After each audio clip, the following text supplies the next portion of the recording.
వారాలు అచ్చరాల 3 వారాలకించి తెలంగాణ రాష్ట్రం అంతా బొబ్బ అవుతుంది. లగచర్ల లడాయి మీద అధికార పార్టీలకు ఎగస్ పార్టీలకు పొట్టు నడుస్తుంది లడాయి.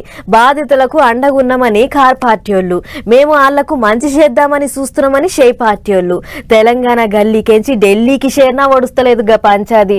అది అట్లుండగానే అసొంటిదే ఇంకో పంచాది ముంగడ పడ్డది. మళ్ళా మొన్న లగచర్లలో ఇవాళ దిలావల్పూర్లా అప్పుడు కలెక్టర్ మీద దాడి, ఇవాళ ఏకంగా అడ్డం వచ్చిన పోలీసుల మీదనే దాడి. అక్కడ కలెక్టర్ సార్ కార్ అద్దాలు వాళ్ళకి కొడితే ఇక్కడ పోలీసుల మీదకి లాల్లేసిరు ఊరోళ్ళంతా.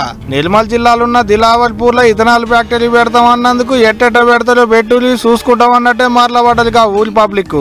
చిన్న చితక ముసలి ముతక ఆడ మోగాని ఏం లేదు, ఊరంతా రోడ్డెక్కిరు. ఫ్యాక్టరీ పెట్టొద్దంటే పెట్టొద్దు అన్నట్టే లడాయికి దిగిరు పోలీసుల మీదకి. ఇవాళ ఒక్కనాడైతున్న లొల్లేం కాదు ఇది, ఓ 20 రోజులకించి నడుస్తూనే ఉన్నది. ఇథనాల్ ఫ్యాక్టరీ కట్టొద్దని 4 ఊళ్ళ పబ్లిక్ ధర్నా చేస్తున్నారట రోడ్డెక్కి.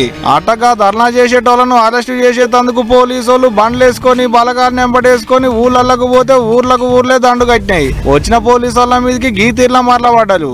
రోడ్ల మీద కూర్చొని ధర్నాలు చేసిరిట్ట.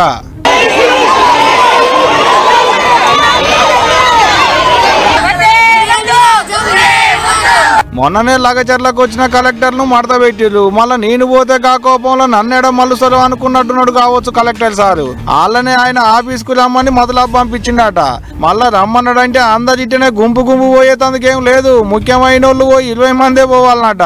అంటే ఊరి పబ్లిక్ అందరి తరపుకెంచికి 20 మందే పోయి మంచి షెడ్డలు మాట్లాడి రావాలన్నట్టు. మొత్తం గానీ ఏదో అచ్చకాయ బుచ్చకాయ ముచ్చట్టు చెప్తే నడవదు సారు. చర్చలు సఫలమైతేనే ధర్నాను ఆపుతాం అంటున్నారు అక్కడి పబ్లిక్.